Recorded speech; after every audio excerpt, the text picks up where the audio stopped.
Lacrosse, it is now becoming nominated to become a sport in the Olympics. Yeah, this is very exciting. So Marty's got more from the National Lacrosse Hall of Fame and Museum. It's almost surprising that it's not already an Olympic sport, right? Well, that's a very interesting question. Let's ask Mark Riccio, who's the CEO of USA Lacrosse, which, if you don't know, is based here in Sparks, Maryland. The center of the United States lacrosse world is here. Meg just asked, she's surprised lacrosse isn't an Olympic sport already. Well, it was an Olympic sport in the early 1900s, and then it came off the Olympic program. And so it's just one of those things that some sports come on and off through the years, and lacrosse had come off, but certainly us getting back on demonstrates it's a true national and global sport. The Olympics started out as a competition of games of war, is what it boiled down to. For instance, pole vaulting, how do you get over somebody, get into a castle? But now it's become the athletics of the world, and lacrosse certainly plays into it. There are 5 sports being nominated. Will all 5 get consideration or only one?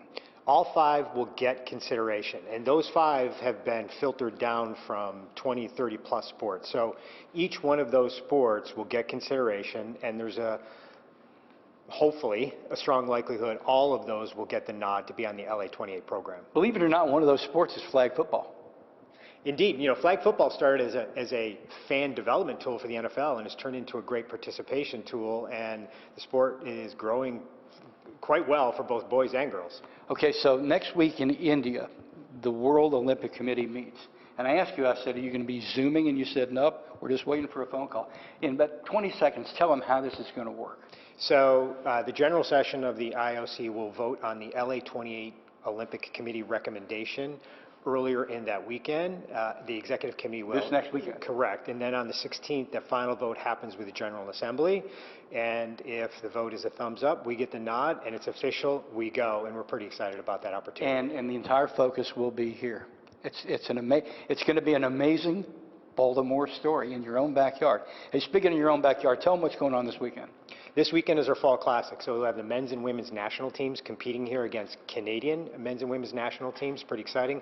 We'll also have Penn State men's team, Northwestern women's team, and our under 18 and under 16 men's and women's national teams competing against the Haudenosaunee in Canada. So a full weekend of international lacrosse. And it's easy to get here. 83 to Shawan Road to York Road, out to Loveton Circle, and you are here at the center of lacrosse in the United States of America. Thank you so much for hosting us. Thanks very much for being here. Coming up next half hour, we were talking about flag football being a football developmental sport.